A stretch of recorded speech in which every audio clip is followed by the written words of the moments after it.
Okay, we'll get started. So, quick announcements. The assignment 2 is due on Thursday night, and there is no class on Thursday because of personal reason. I am not able to teach on Thursday. So those are the important announcements. I'll of course send out an email again on Thursday saying that there's no class, but just so you are aware. So we are talking about stability. We discussed different notions of stability. What does it mean for a system to be stable?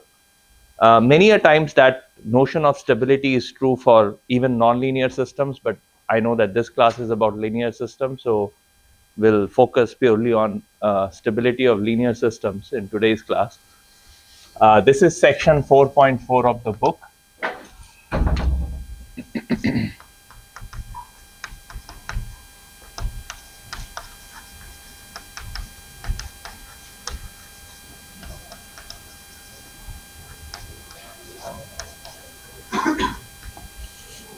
So I have a system x dot t equals to a x t, x of 0 equals to x0, and this implies that my solution is going to be exponential of at x naught. And today the goal for discussion is to understand under what conditions I can show that this system, this linear system, is stable. So I have a nonlinear system, I have a rocket, I'm sending it to the space. Around the nominal trajectory, I have linearized the system, so I have this linear system approximation of the original nonlinear system.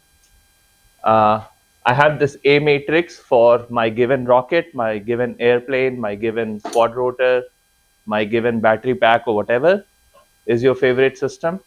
And now I want to understand that if this particular system is perturbed, will it reach a stable point or not? Okay, and so there are multiple examples that I wanted to talk about. First, so I have x dot t equals to 0.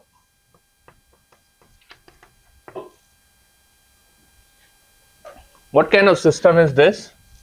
So I have a bucket, it is half full with water. I'm not filling the bucket at all.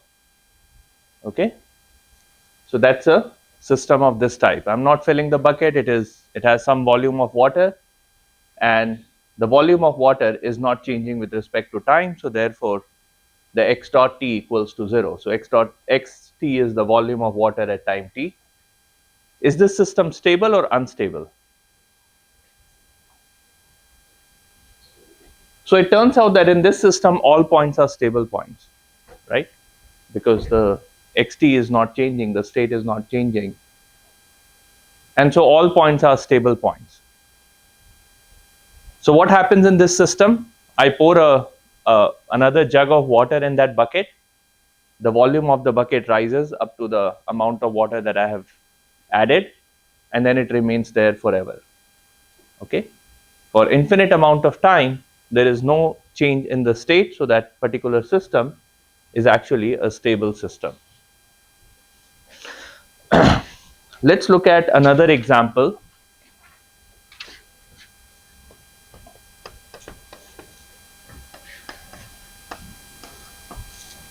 Is it asymptotically stable or exponentially stable? It's not very clear, right? It's a stable system for sure, but whatever is x naught, it's always going to remain x naught. So in some sense, I guess it's stable in all forms, like it's globally exponentially stable because the point is stable, and therefore it's not going to change ever. Let's look at example 2. My x1 dot t, x2 dot t, 0, 1, minus 1, 0.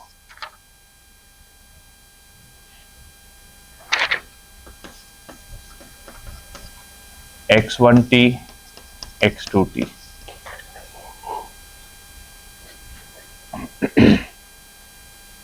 What are the eigenvalues here? What's the eigenvalue of this matrix?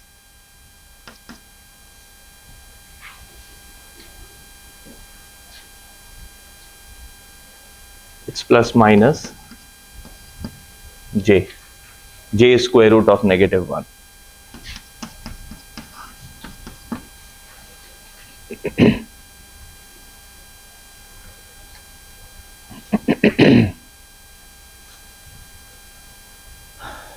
It turns out that I can solve this problem. I can solve the expression for this using this approach. So my phi of t x0 is given by x10 cos t plus x20 sin t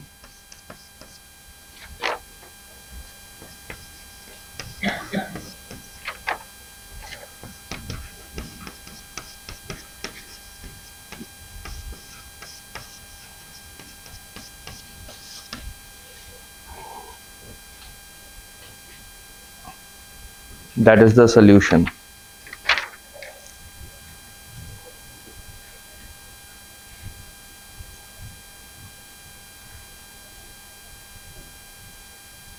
This would be the situation in an ideal LC circuit or a spring mass system.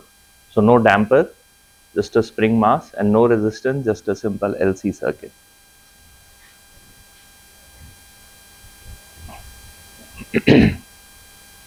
Is this a stable system or unstable system? So I pick an initial condition and I look at the trajectory. What do you see in this trajectory based on the initial condition picked? Is the trajectory bounded or unbounded? Bounded trajectory for a given initial condition, right? So this is at most +1 or -1. This is between +1 and -1 and so on. So the overall trajectory will always be bounded. What happens if I start shrinking the initial condition? If I start making x10 and x20 closer and closer to 0, this entire trajectory will also start shrinking. Okay, so this is stable, but not asymptotically stable.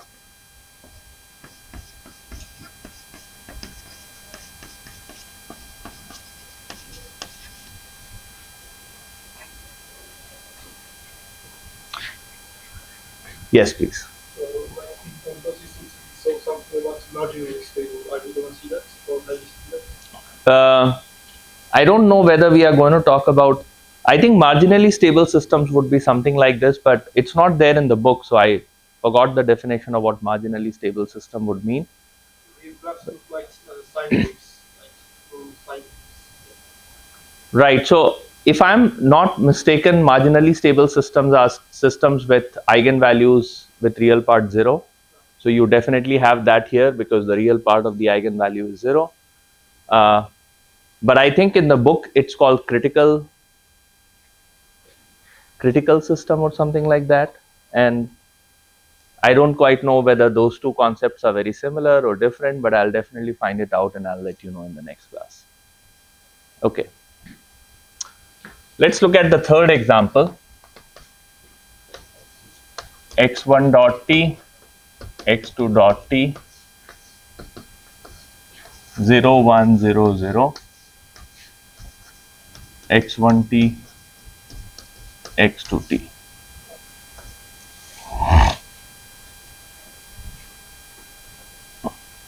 Anyone remembers what exponential of AT is? This is my A matrix. What is exponential of AT?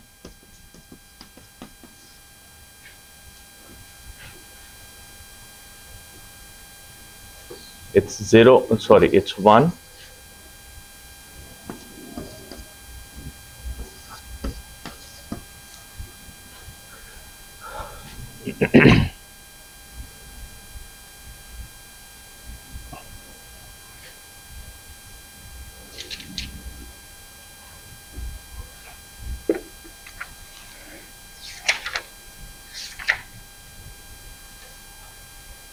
Perfect. So what is my x1 of t and x2 of t? x1 0 plus t times x2 of t, x2 of 0.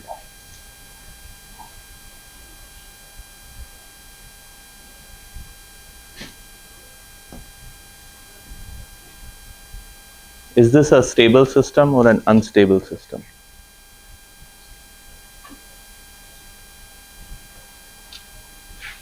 It's unstable. Why is it unstable? Perfect. So if x2t is non-zero, then this will go to either plus infinity or minus infinity. Perfect. So this is an unstable system. What's the eigenvalue of the A matrix? It's 0, 0, but it's in a Jordan canonical form. This matrix is already in the Jordan canonical form. So essentially it has generalized eigenvectors, but it doesn't have eigenvectors that are distinct for each eigenvalue 0. So even though we have repeated eigenvalue, we have only one eigenvector and one generalized eigenvector. So we don't have two distinct eigenvectors for the same repeated eigenvalue.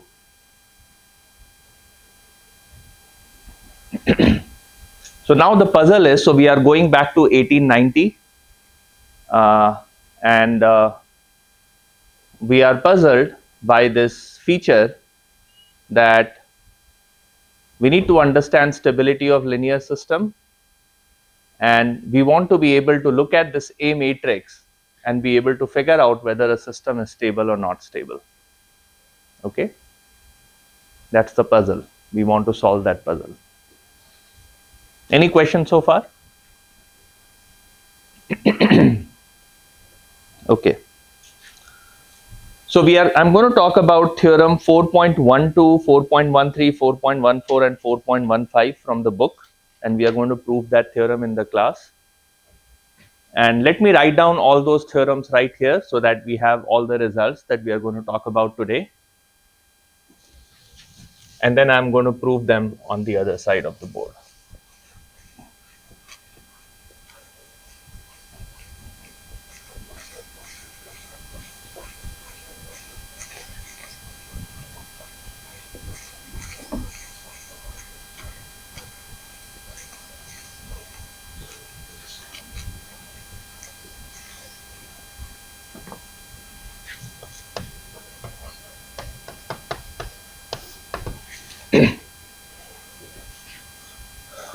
I'm going to call it phi t times x0.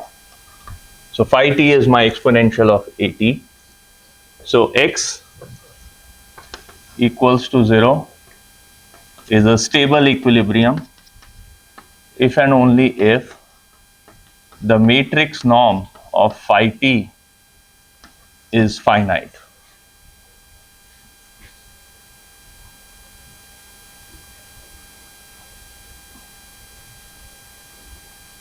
So x equals to 0 is stable if the matrix norm of phi t. Everybody remembers what matrix norm is? So norm of a matrix, A is already used.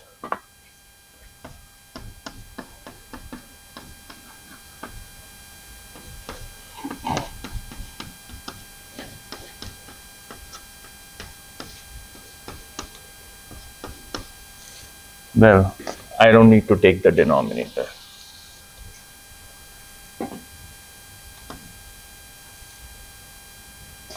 Well, let me do it this way.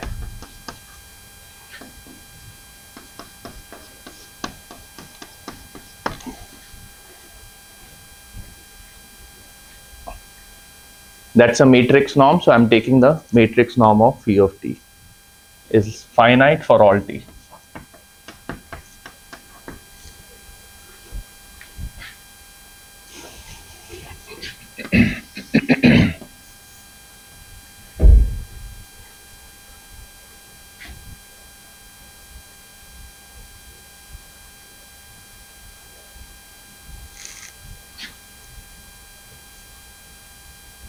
Okay, theorem 4.13.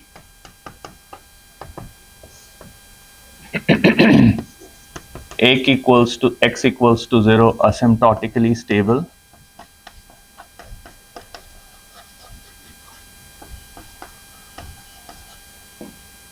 if and only if x equals to 0 is globally asymptotically stable, and this is if and only if, well,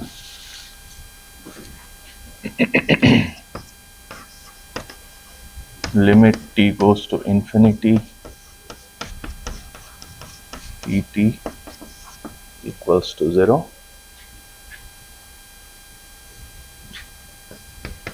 4.14, x equals to 0 asymptotically stable if and only if x equals to 0 exponentially stable. Let's just write down about these three theorems, and I'll introduce the fourth one later.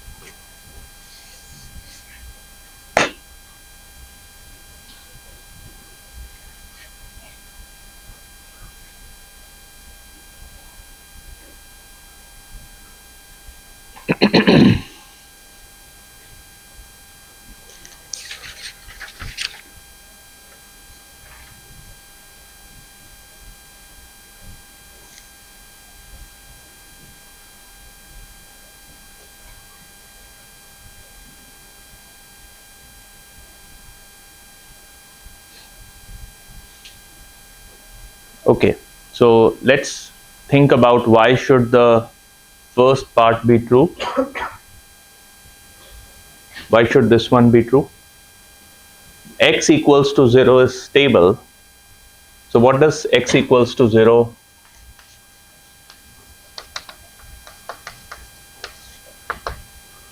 So x equals to 0 stable implies for every epsilon greater than 0, there exists delta epsilon greater than 0 such that uh,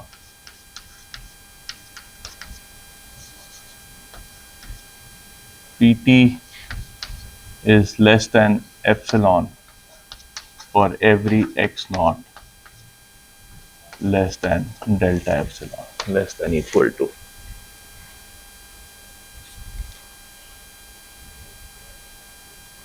So you can have less than, strictly less than on both sides, or you can have less than equal to on both sides. It doesn't matter.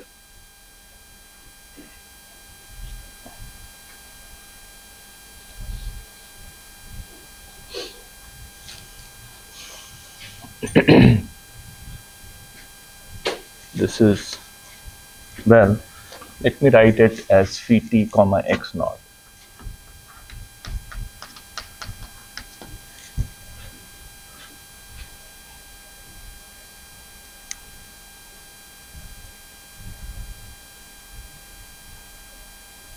So the solution is within the epsilon ball of 0, assuming that the initial condition is within delta epsilon ball around 0.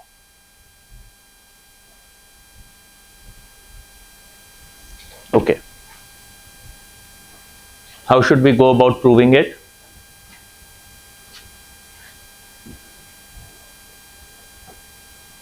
So this is true for every x naught, right? This is true for every x naught. So what I do know is that this is the case. So that tells me that phi t times x naught is less than equal to epsilon Let me pick epsilon equals to 1.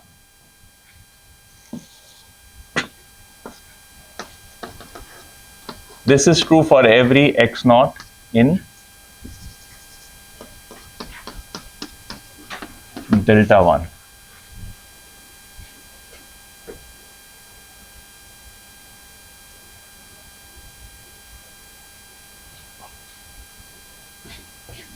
So what is sup of x naught not equal to 0, norm of x naught less than equal to delta 1,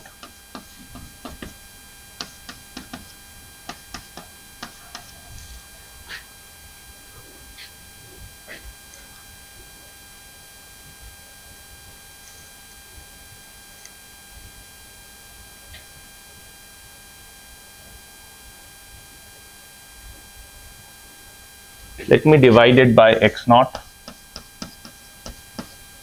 and then multiply it by x naught.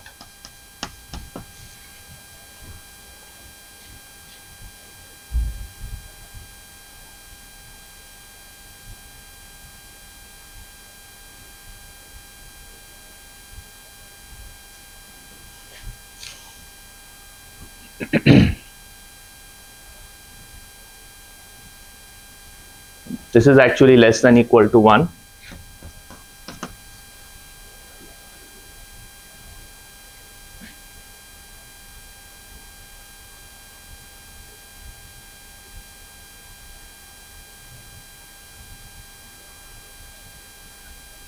So this part is my matrix norm,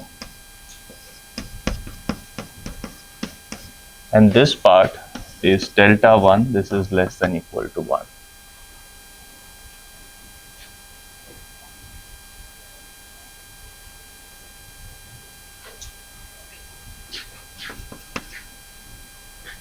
So this implies that Pt is less than equal to delta 1, the matrix norm.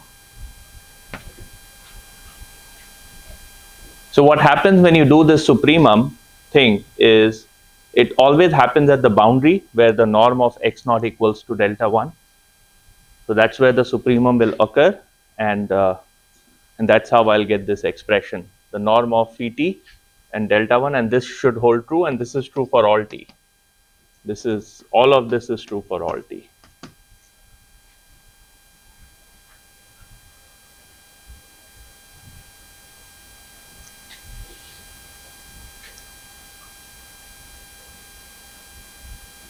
That's in a nutshell what the proof is. So one side of the implication is very straightforward. So if phi t is finite, x naught stable, that implication is straightforward.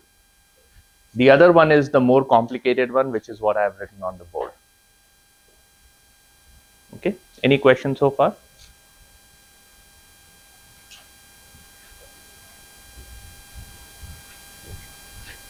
If you go back to the examples that we just talked about at the beginning of the class, we had one in which 0 was a repeated eigenvalue. And if you look at the matrix norm, remember what was this phi t? This was 1t01, the norm of this particular matrix. And because you have a t here, the norm of this matrix is going to infinity. As a result of which this system was unstable, right? So in order for a system, a linear system, to be stable, you want the phi t norm to be less than equal to you want it to be finite. So the phi t norm has to be finite for all t greater than equal to 0. Actually, I should put a supremum t greater than equal to 0. Can you put supremum over all phi t? Because we want the supremum, we want phi t to be finite for the entire duration, not just for every specific time.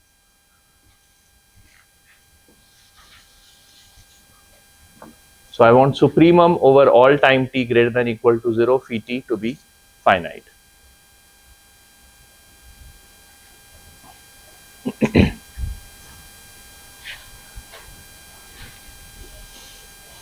Okay, which is equivalent to saying that norm of phi t is is less than equal to some constant for all time t greater than equal to 0. So the two conditions are equivalent. Perfect. So if x is stable, this has to be true. If this is stable, then x equals to 0 must be stable, but not asymptotically stable. So what does it require for asymptotically stable? You want the norm to actually go to 0 as t goes to infinity. That's not unusual to expect, because if it is asymptotically stable, then this phi t should be, this one is given, so x naught is a constant, so this must go to 0, only then my trajectory will be converging to 0. For asymptotically stable, my trajectory should converge to 0 eventually. So phi t must be going to 0. So one part of the implication is obvious, like if limit t goes to infinity, phi t is going to 0, then it is asymptotically stable. So in this case, I'm only going to prove that x equals to 0 is asymptotically stable, implies that x equals to 0 is globally asymptotically stable. So this is a feature of a linear system. In non-linear systems, this wouldn't be the case. So in linear systems, you prove that it is asymptotically stable, which means that eventually all trajectories are going to 0. It means that no matter from where you start in the space Rn, you will go to 0 eventually. That's the property of linear system, not a property of nonlinear system. So let's think about it.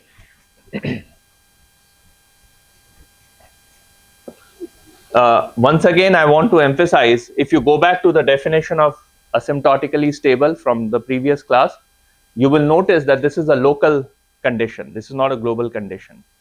And what I'm saying is, you have a local condition, local stability in a linear system case, you automatically get global stability in that situation.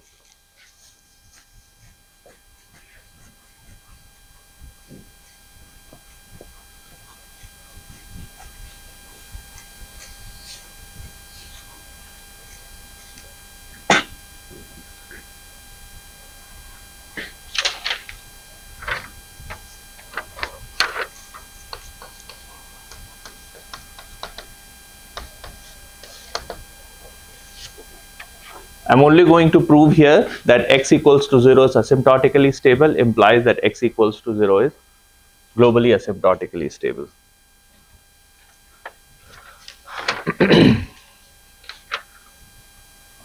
So let x naught be in Rn. Okay, well, let's talk about what does it mean to be asymptotically stable. So x naught asymptotically stable, sorry, x equals to 0. If and only if for every epsilon greater than 0,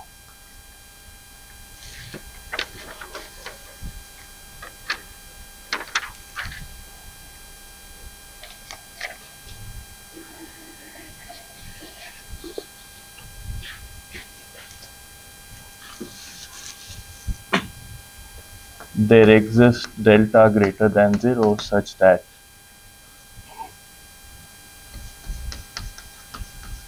x naught is less than delta, implies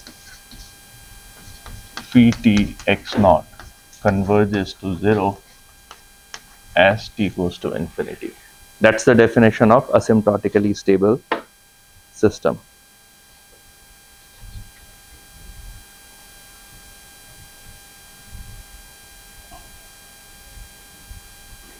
If I start close enough to 0, so there exists a delta around 0 such that if I start within that ball, I converge to 0, my trajectory converges to 0 eventually as t goes to infinity. I want to convert this local property into a global property. What I mean is, I want to prove that this would be the case when delta goes all the way up to infinity. So no matter where in the space I start, I converge to 0 eventually. How do I do that? This is actually very simple and straightforward, and the hint is on the blackboard. How do I extend this property this local property, this is in the delta ball around 0. My trajectory is converging to 0. Now I want to make it global. I want to go anywhere in the space, and I want to be able to get that conclusion. How can I do that? I'm going to start from x naught in Rn. And obviously, if x naught is within the delta ball, then of course the conclusion follows. But let's assume that x naught is greater than delta. Norm of x naught is greater than delta. For it to be globally stable, I need to show that this condition would still hold.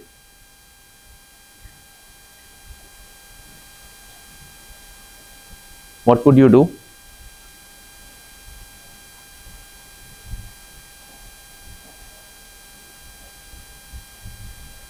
Okay, let's look at a picture.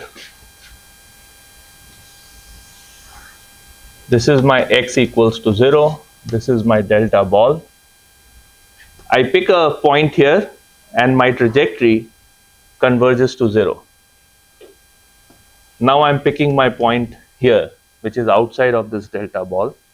And I want to show that the trajectory that starts from there will also converge to 0.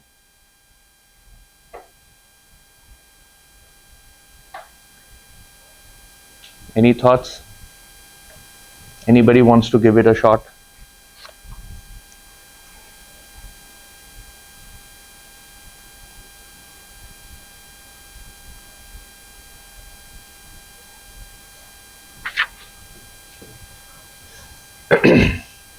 What is phi of t x naught? This is phi of t x naught over norm of x naught times delta into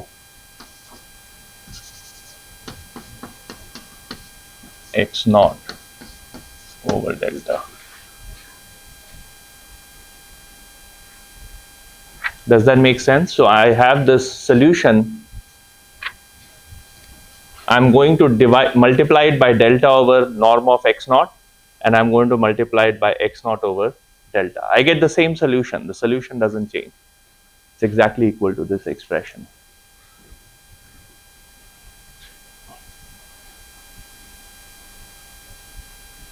This term is a constant.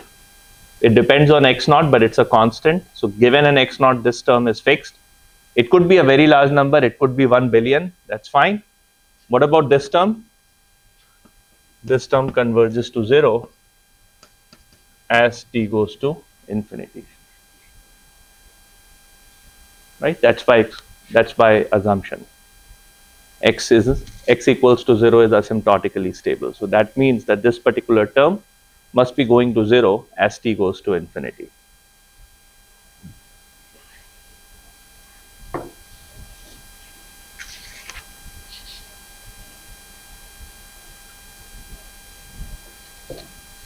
Now you can take a basis vector in this space x equals to Rn space, and you can show that for each of the basis vectors the trajectory is going to 0 eventually, as a result of which this particular number, the matrix norm, is going to be 0.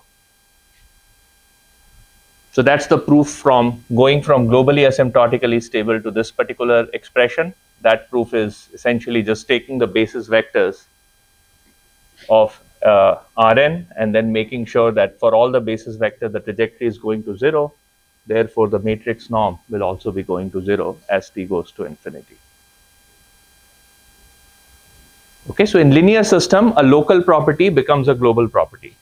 Not the case in other systems, but that's the case in linear systems. Now, the third result that I want to establish today is if x naught is asymptotically stable, then it is actually exponentially stable. Exponential stability is a very good property. It means that if the system is perturbed, you converge to the equilibrium point very quickly. This is exactly what you want in all control systems.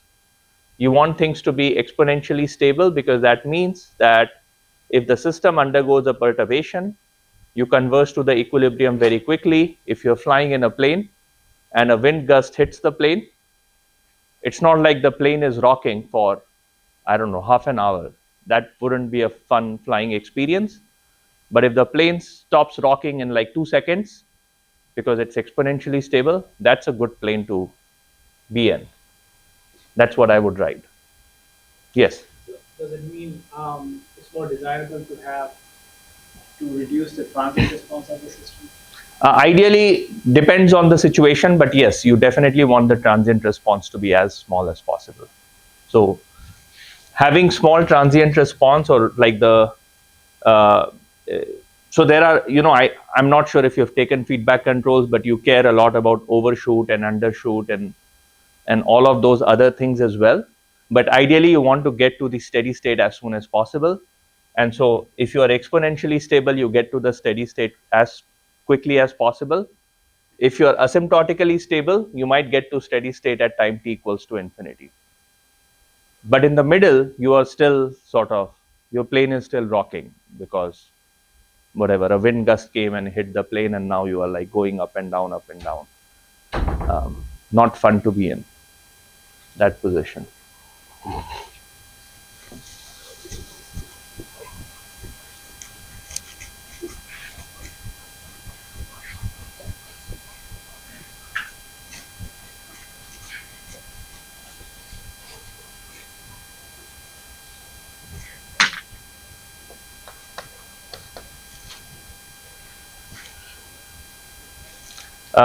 One another example that I wanted to maybe give you tidbit of information, not very important, but maybe it's important. So, when you plug in your some big load into the socket, you will see that the lights become dim, and then it becomes like the steady state. It reaches the steady state fairly quickly. So that's a situation where the system is exponentially stable. But what is that system? That system is the entire grid itself. So if you put in a disturbance, which is you turn on a large load, the generator somewhere sees a drop in the frequency because the load has increased, the demand has increased, the supply is low. And so because they are doing frequency matching at every point of time, they're controlling the grid, so it starts spinning the generator faster.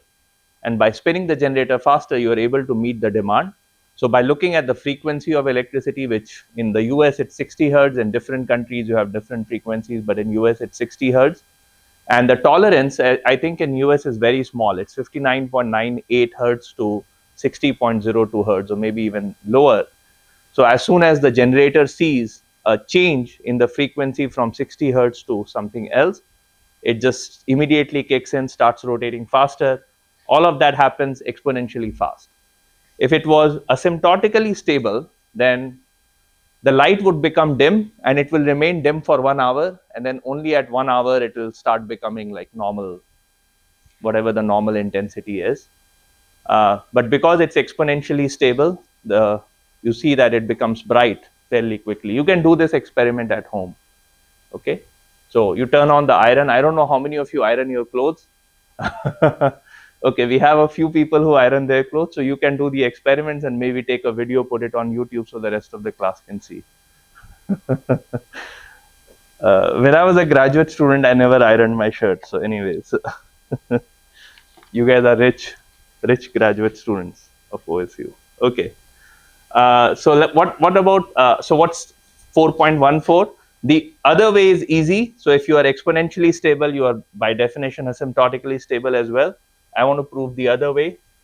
So I have x equals to 0 asymptotically stable. There exists delta greater than 0 such that norm of x naught less than equal to delta implies that limit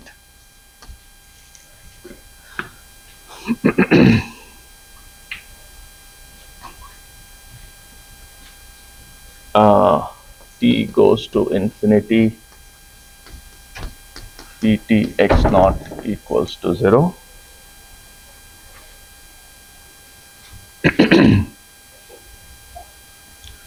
So what that means is there exists a capital T greater than 0 such that t plus capital T x naught is less than delta over 2.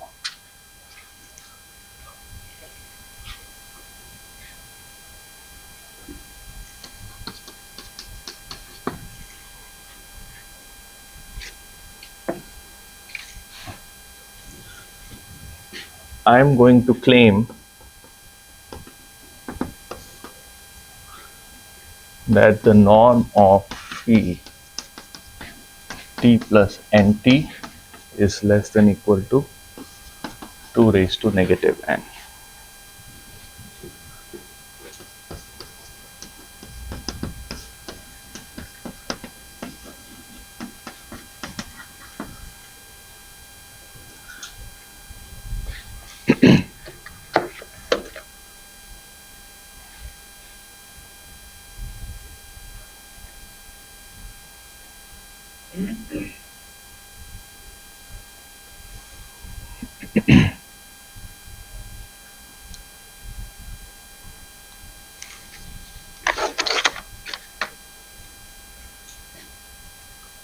Okay, how many of you have seen proof by induction? Many people. Okay, so we'll do the proof by induction today. This is true for all t greater than equal to 0.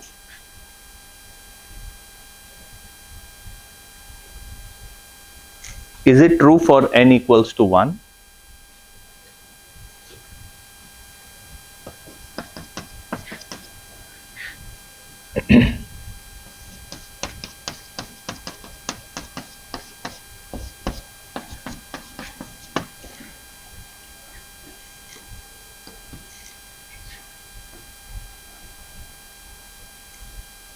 Okay, so let's see what the train of thought here is.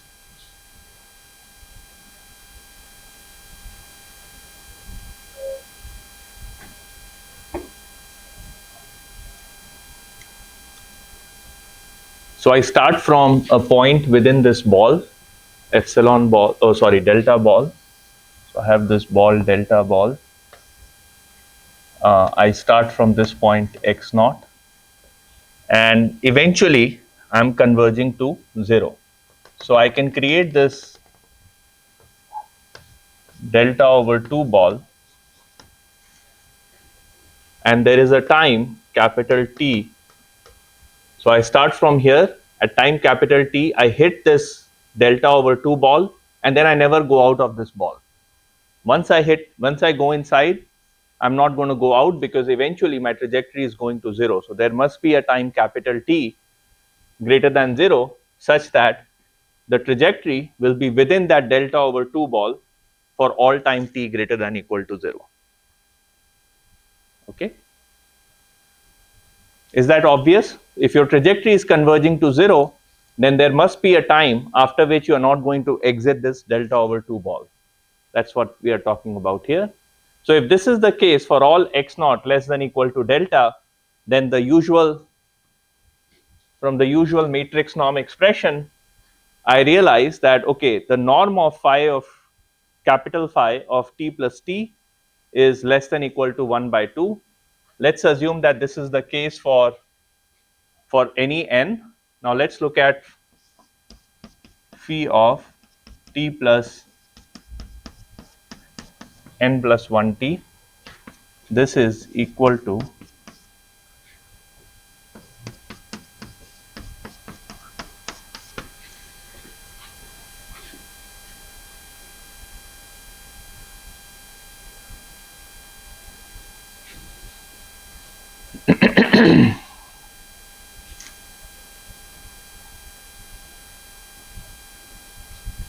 so this is equal to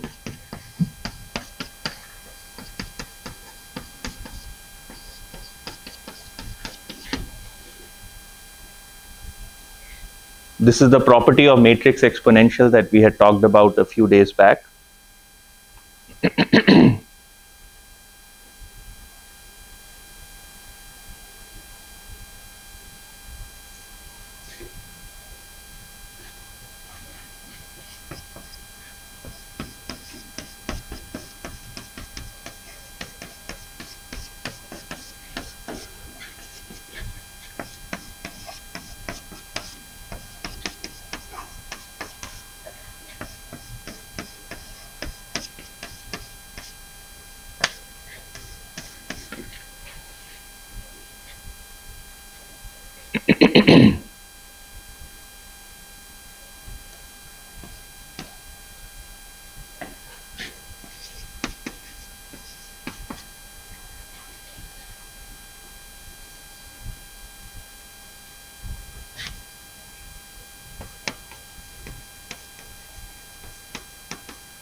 Okay, so what did we do? I wanted to prove that this particular norm is less than equal to 2 raised to negative n plus 1.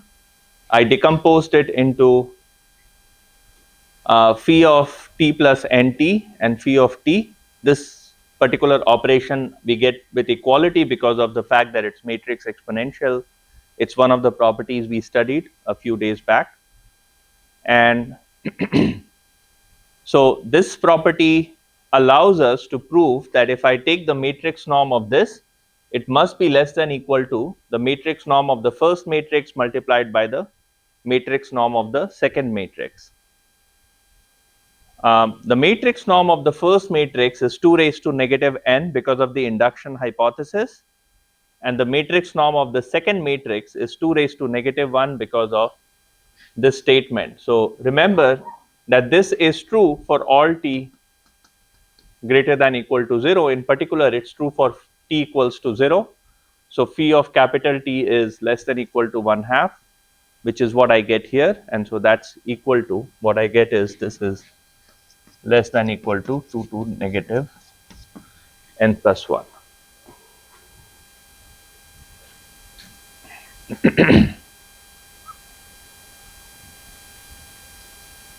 What was the crucial factor allowing us to prove that the convergence of this particular matrix, the system matrix, is the state transition matrix, is actually exponential to 0. So 2 raised to negative n converges to 0 much faster than just something that is converging to 0, like 1 over n. So you can think of this as exponential of minus n plus 1 log 2.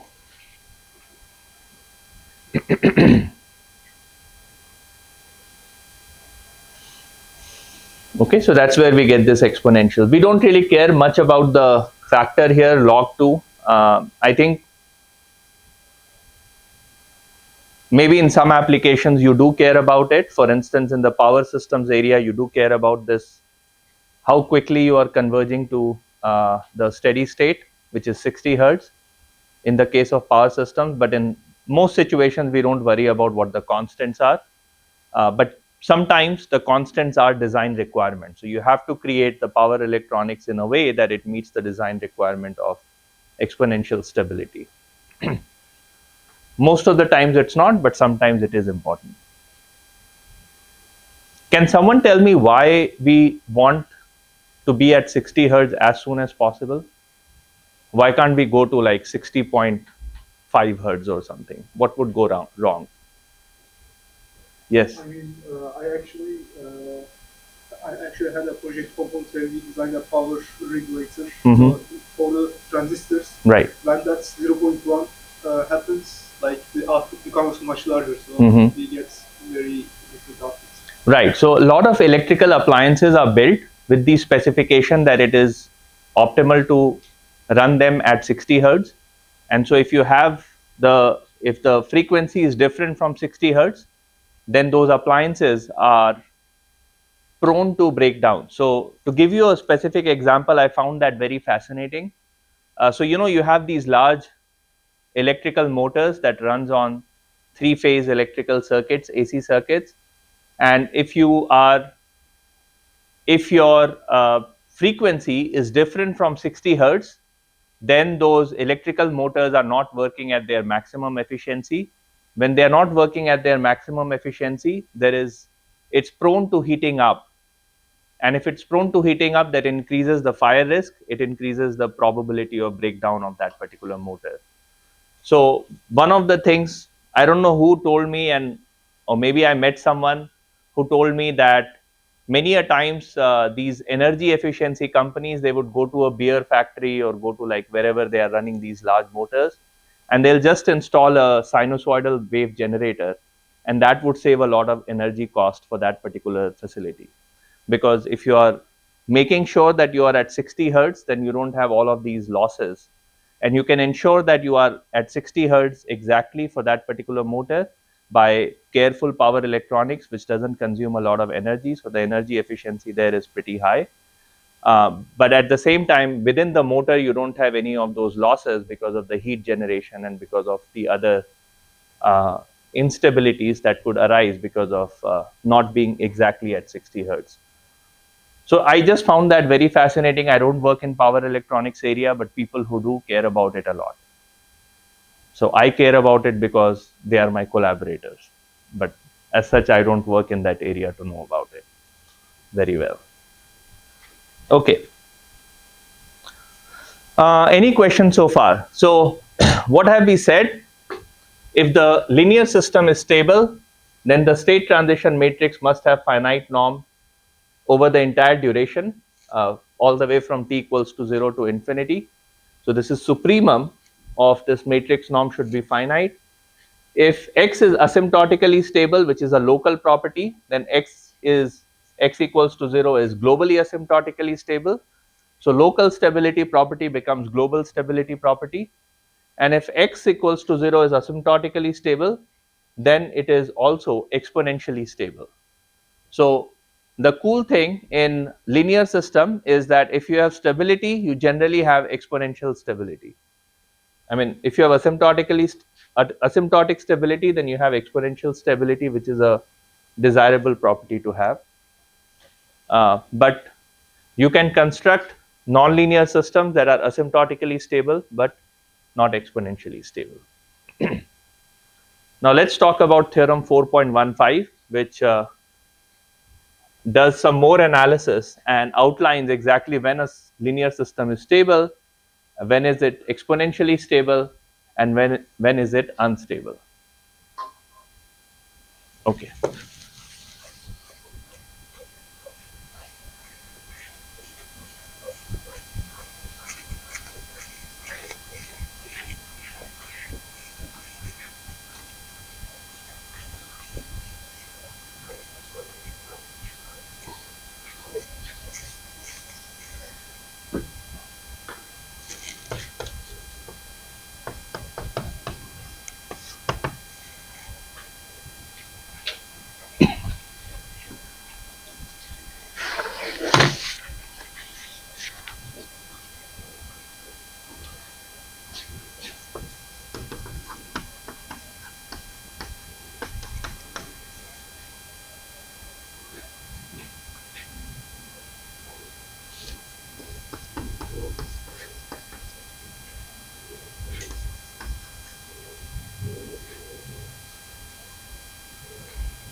with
Okay, so this particular theorem has two parts. The part one talks about stability, and what it says is that you could have two cases in this situation. Either your real part of the eigenvalues are negative, which is great, or if it is zero, if the real part of the eigenvalue is zero, then it must have a distinct eigenvector associated with it. That's what it means for Jordan block associated with that particular eigenvalue has to have order 1. Okay, so going back to our example in the beginning of the class when we had the lambda I a equals to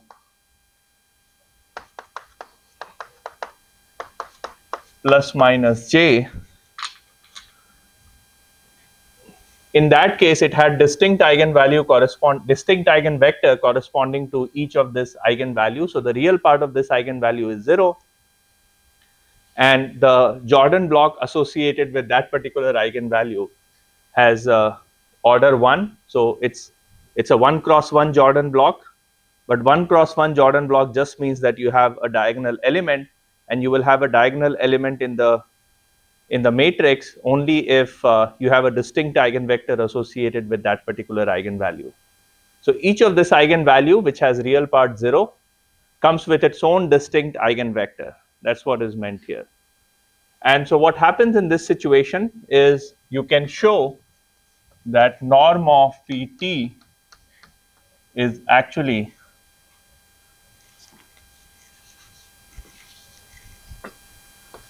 in this case supremum t greater than equal to 0 is finite, and therefore x equals to 0 is stable.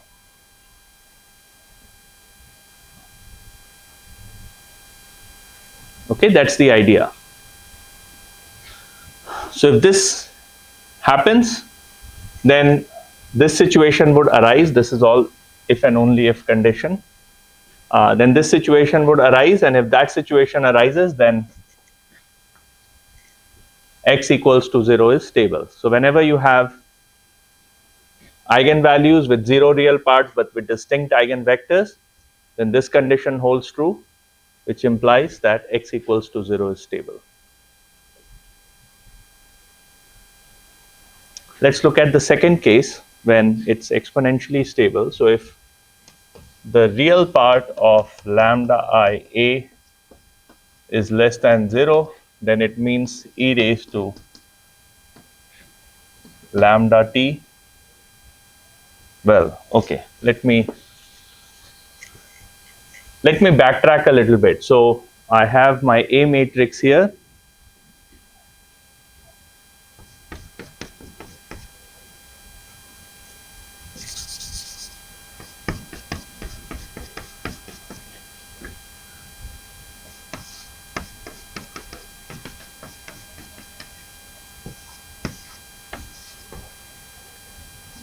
I'm using n, I should use m.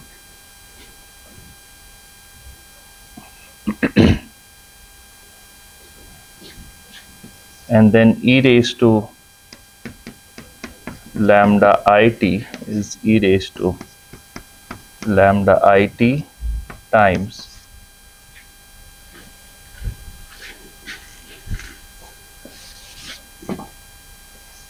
e raised to nit. Yeah.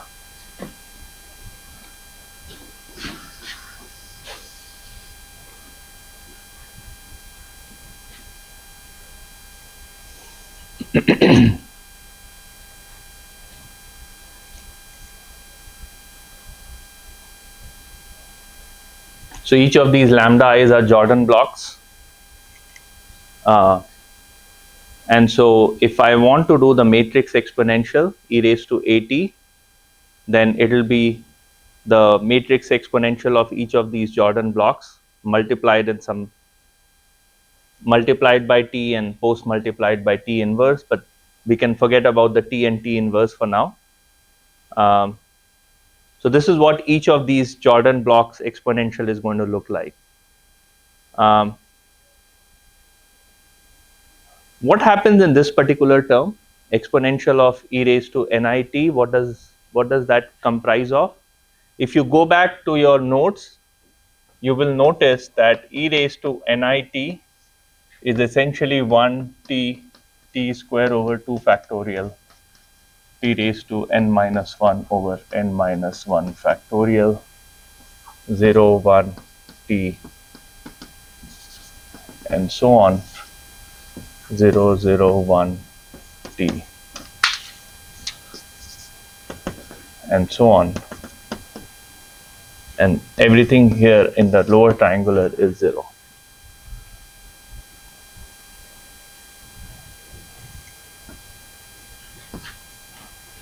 Everyone remembers this from your notes? Okay.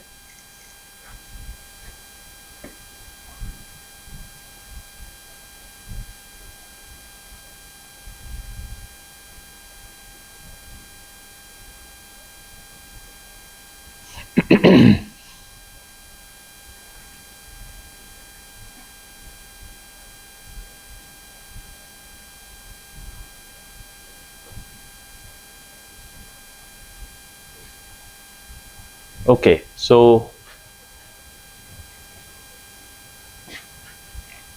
I'm going to do e raised to, so let's assume that lambda minus sigma plus minus j omega.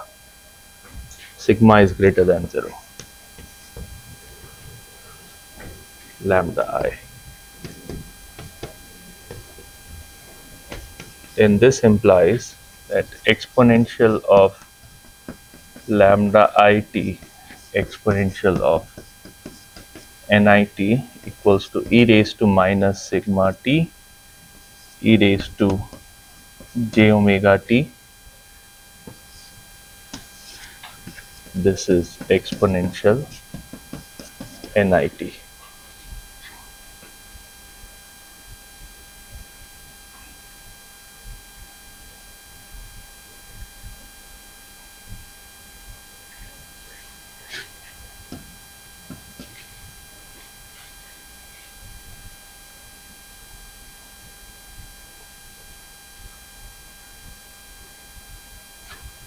Let me just take plus. We won't do the one with negative. Yeah.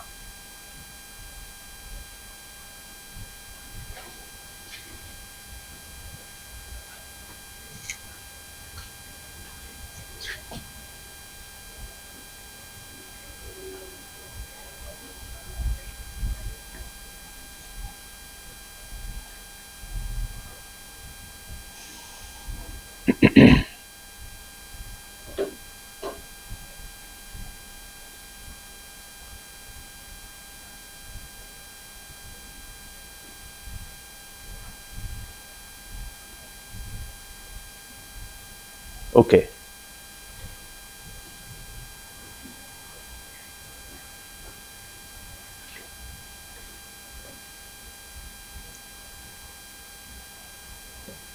Perfect. So I think all of you have noted it down. So let's get to the discussion.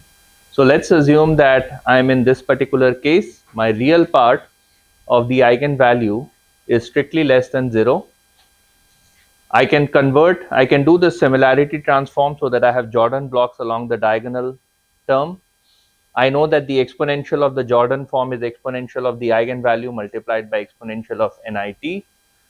Exponential of NIT comprises of polynomials within the expression. So these are all polynomials. When I multiply it by e raised to lambda it multiplied by this, what I have is a term that decays exponentially fast, because remember sigma is greater than 0, because my real part of the eigenvalue is negative and this is minus sigma I. So this term is decaying exponentially. What about this term? It just cos omega t and sin omega t, so it kind of oscillates between minus 1 and 1. So this term oscillates between minus 1 and 1. These are all polynomial terms in t. So what happens to this whole thing as t goes to infinity? So whenever you multiply an exponentially decaying term with a polynomial term, so this term is going to infinity, by the way. As t goes to infinity, every term in the upper triangular block is going to infinity. But when you multiply something that's going to infinity polynomially with something that's going to 0 exponentially, the multiplication is always going to 0 as t goes to infinity. Okay? So multiplication of exponentially decaying term with a polynomially growing term actually goes to 0. It decays exponentially fast.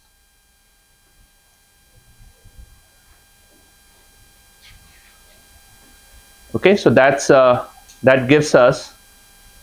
So what does that mean? That if real part of the eigenvalue is less than 0, then my states are going to decay exponentially fast to 0, as a result of which I am going to be exponentially stable. Okay, so that's the main result, theorem 4.15. The proof is fairly long and it's there in the book, so definitely you can go and take a look at it. But the core of the proof is essentially this. When you have either eigenvalues have negative real part, or if the eigenvalue has 0 real part, then it has to have its own distinct eigenvector. In that case, x equals to 0 is stable. So now, remember, so far we were talking about the properties of this exponential of at term so far in our previous discussion for stability. Now we are just talking about eigenvalues of a. We're not looking at anything else right now. And that's the benefit of this particular theorem, which is just by looking at eigenvalues of a, you can actually figure out whether the system is going to be stable or not around x equals to 0. Okay, so in the first case, for stability, what do I need? Either the eigenvalue has to have negative real parts, or if the eigenvalue has 0 real part, then it must have a distinct eigenvector. Then in that case, the Jordan block associated with that eigenvalue will have order 1 and the system will be stable. By stable, what I mean is if the system is at a specific point, some terms will go to 0, some other terms will remain constant, but it will be around the stable point. On the other hand, if all eigenvalues have real parts strictly negative, then in that case, it turns out that each of these Jordan blocks are going to decay exponentially fast to 0. Consequently, x equals to 0 will be exponentially stable. Okay. Remember, those of you who might have taken feedback controls class, you were doing all this Bode plot and you were trying to figure out if the real part of the eigenvalue is in the negative half plane versus positive half plane. So this is what you were looking for. You wanted to create an exponentially stable system by an appropriate design of control system, and you were looking for eigenvalues of the appropriate matrix to have strictly negative real part. Okay, we haven't talked about control design, so that's why right now I'm talking about just this A matrix, the eigenvalues of A matrix. But once we start talking about control design, then we'll look at how does the eigenvalue of this matrix change as we change the controller, the PID gains of the controller. And we would like to have PID gains of the controller so that the real part of the eigenvalue meets certain specification. Okay, any questions so far? No?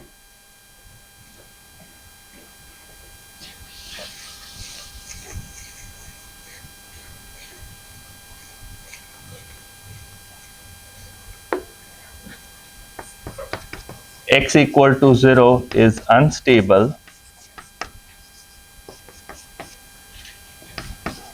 Real part of lambda I of A is greater than 0.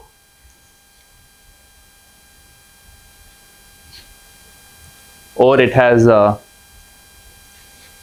well, uh, or the lambda I corresponding to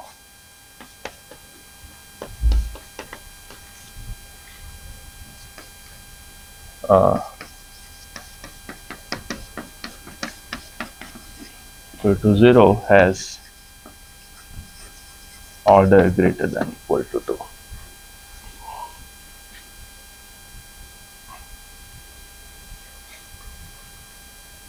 Okay, in that case, your system will be unstable.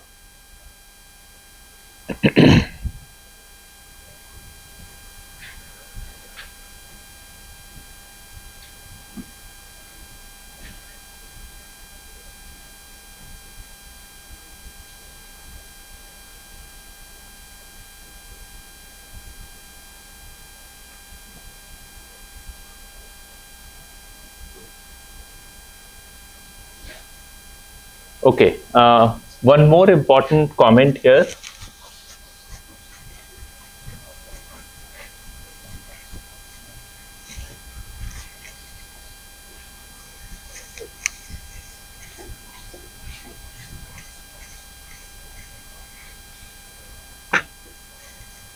A matrix, this is a definition. A matrix A is said to be Hurwitz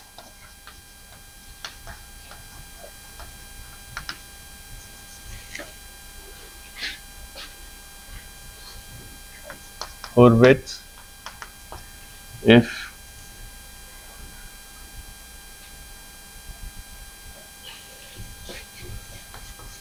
real part of lambda I A is less than 0 for all I.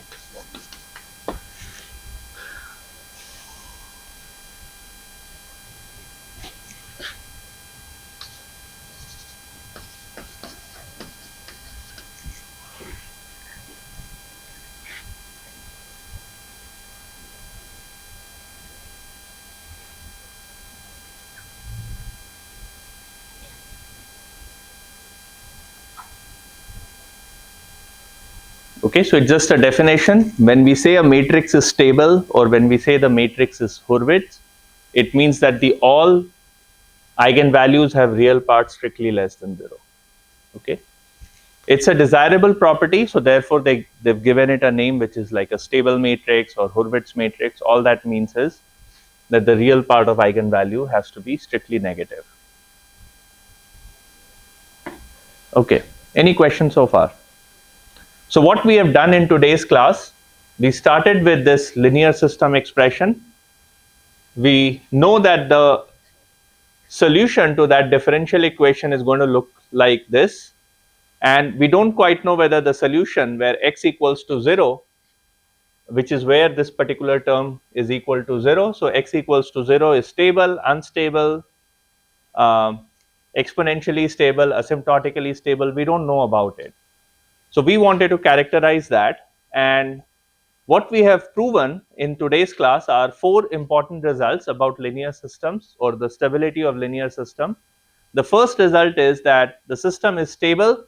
It means that the exponential of AT matrix, if you look at the norm of this matrix, it's going to be uniformly bounded for all t greater than equal to 0.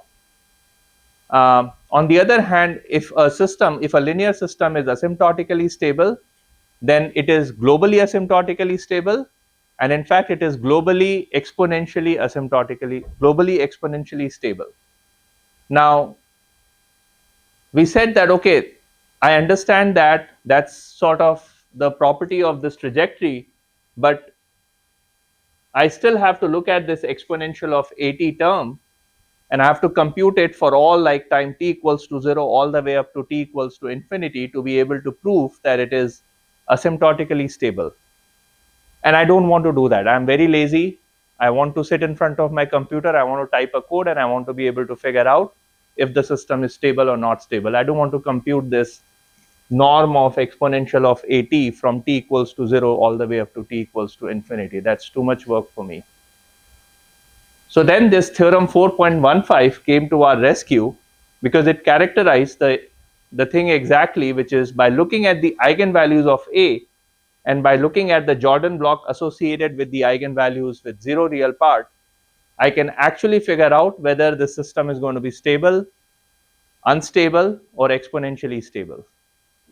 And the idea was that if the eigenvalues have negative real part, then we are stable, we are all happy. In fact, we are exponentially stable, so we are all happy. If eigenvalues have zero real part, but the Jordan block associated with that has order 1, or alternatively it has a distinct eigenvector, then I know that the system is stable. And if both of these conditions are violated, then our system is going to be unstable, which means that there has to be an initial condition. And if I start from that particular initial condition, even if I'm very close to 0 and I start from that initial condition, I have a trajectory that escapes to infinity. And it could escape to infinity exponentially fast, or it could escape to infinity in a linear fashion. And we saw some examples of it earlier in the class. But it will escape to infinity. When things escape to infinity exponentially fast, there is a blow up. Okay, something really bad happens. Something bad happens when things are blowing up exponentially fast. When something is blowing up linearly, then bad happens, but the bad thing happens eventually. It doesn't happen very quickly. But when there is an exponential growth, which is the case in this particular situation, then things blow up very quickly, like a nuclear reaction. So whenever you have a nuclear, like uncontrolled nuclear reaction, you are in this particular setting, and controlled nuclear reaction, you are in this particular setting. Okay. So in the next class, we will go back to 1890s and we'll talk about Lyapunov's direct method for assessing the stability of linear system. Now, the reason why Lyapunov came up with his method for assessing stability was for actually non-linear system. So we are kind of specifying that for the linear system, and we are just going to study the linear systems counterpart of Lyapunov's stability, knowing well that actually that theorem, Lyapunov's stability theorem, is very, very important in the nonlinear systems regime, but we're not studying nonlinear systems here, so we won't really use the full benefit of the Lyapunov stability theorem. But at least you will get exposed to what exactly that Lyapunov stability theorem means and how do we use it in the context of linear systems. And after that, we are going to talk about input-output stability. So this is what is considered internal stability, because we are looking at the stability of this state space. Sometimes you are not observing the entire state space. You're only observing some part of it. And so what you're looking for is input to output stability without really caring about what's happening internally within the system. So you could have instability within the system, but as long as output is stable, you are probably fine. So to give you an example, there is a supernova happening somewhere in the universe. It doesn't affect our observation. That supernova explosion that might be happening in some part of the universe is the instability. So some eigenvalues of the A matrix is greater than 0 and things are blowing up spectacularly somewhere in the space, but it doesn't affect my observation, and therefore my system is input output stable, even though internally within a system there is a state that is blowing up exponentially fast, but we don't care about it. It doesn't it doesn't influence our observation. So we'll talk about input-output stability, Bebo stability of the system, and we'll try to characterize under what conditions you have Bebo stability. So in that case, I'll put the control term in the state update equation as well. So that's all I have for today. Thank you, and I'll see you on next Tuesday. There's no class on Thursday. Okay.